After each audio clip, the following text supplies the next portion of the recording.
You don't have a motivation problem. You have a control problem. And it's not because you're lazy. It's because your brain is being hijacked every single day. And most of the time, you don't even notice it. You wake up tired. You hit snooze just once. Then again. You grab your phone for a minute. 40 minutes later, you're scrolling TikTok or Instagram, half awake, already behind, already anxious. And you tell yourself, I'll reset tomorrow. But tomorrow looks the same. This isn't random. It's not bad luck. It's not a personality. It's hijacking.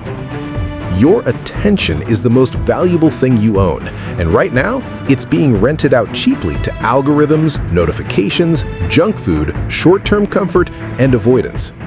That's the quiet truth. On this channel, Discipline Wins, I believe something simple. Discipline isn't about being extreme. It's about protecting your mind from what weakens it. If you're serious about building that kind of strength, subscribe. Not for hype, not for noise, but for reminders of who you're trying to become. Because here's what's really happening. Every time you choose the easy scroll over the hard task, every time you skip a workout because you don't feel like it, every time you avoid that difficult conversation you know you need to have, you're not just making a small decision. You're reinforcing an identity. You're teaching your brain comfort first, effort later, and your brain learns fast. We live in a world engineered to reduce friction, food delivered in minutes, endless entertainment on demand, validation with a tap. It feels normal, but it's not neutral. Your brain was not designed for unlimited stimulation. It was designed for effort, recovery, effort again. That rhythm built strength. Now it's constant input, no pause, no depth, no real challenge. And slowly, your tolerance for discomfort shrinks. You promise you'll start working out. 2 weeks in, it feels hard. You quit. You say you'll eat clean. One stressful day, you order fast food. You decide to wake up early. It lasts 3 days. Then the guilt shows up. And here's the part that hurts. You don't hate the habit. You start hating yourself. You tell yourself you lack discipline. You say you have no willpower. You compare yourself to people who look consistent online. But most of the time, it's not about willpower. It's about awareness. I realized this in my own life. There was a time I'd wake up determined. I had goals, big ones.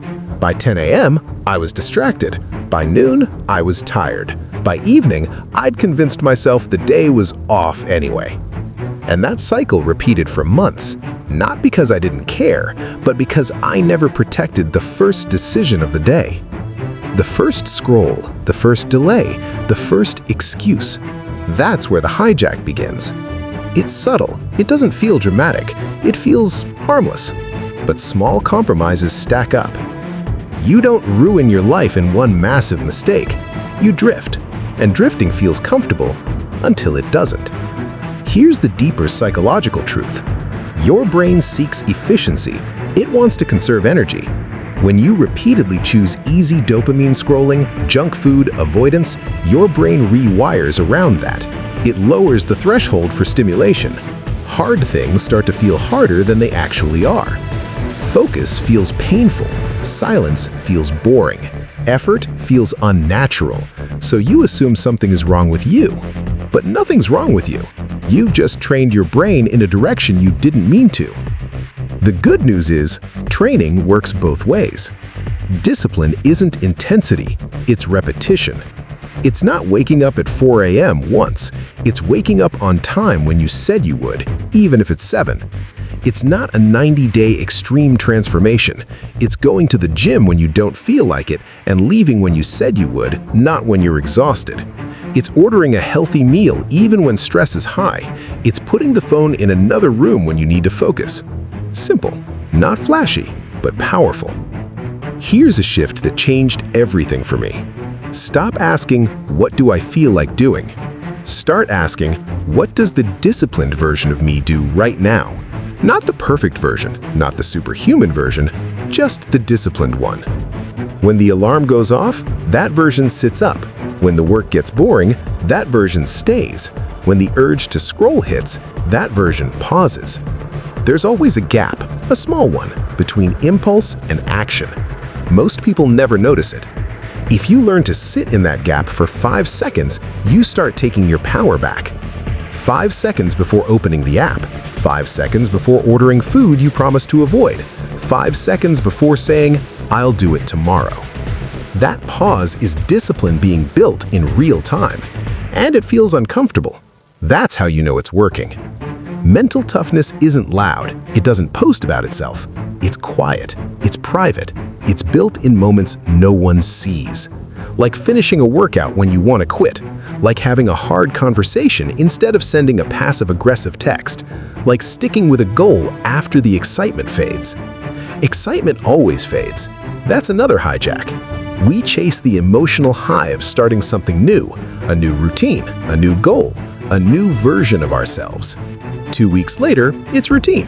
It's boring. It requires effort without applause. And that's where most people stop. But long-term growth lives there. Consistency over intensity. You don't need to overhaul your life. You need to win today. One morning without snoozing. One focused work block without your phone. One workout completed. One honest conversation handled. Stack enough of those days and something shifts. You stop seeing yourself as trying to be disciplined. You start seeing yourself as someone who is. Identity change is quiet. It's not announced. It's proven. You prove it to yourself. And here's the part that might be uncomfortable. No one is coming to fix your focus. No app will save you from yourself. No motivational video, not even this one, will change your life if you don't change your habits. You have to own it. Own the snooze button. Own the wasted hours scrolling. Own the skipped workouts. Own the excuses. Not with shame, with responsibility. Because ownership is power. The moment you say, "This is on me," you take control back from whatever has been hijacking you. And control doesn't mean perfection. You will slip. You will have off days. You will choose comfort sometimes. The difference is, you don't turn one mistake into a week. You reset the same day. That's discipline too. If you really think about it, your future isn't built in big moments. It's built on quiet Tuesday mornings, on random Thursday afternoons when no one's watching, in the decision to close the app and open the book, to get up instead of scrolling, to act instead of delay. That's where your brain either gets hijacked or trained. And training takes time, but so does drifting. The question is simple. Are you going to let the world decide how your mind is used, or are you going to decide? Discipline isn't a personality trait, it's a daily choice. And ownership shapes your destiny.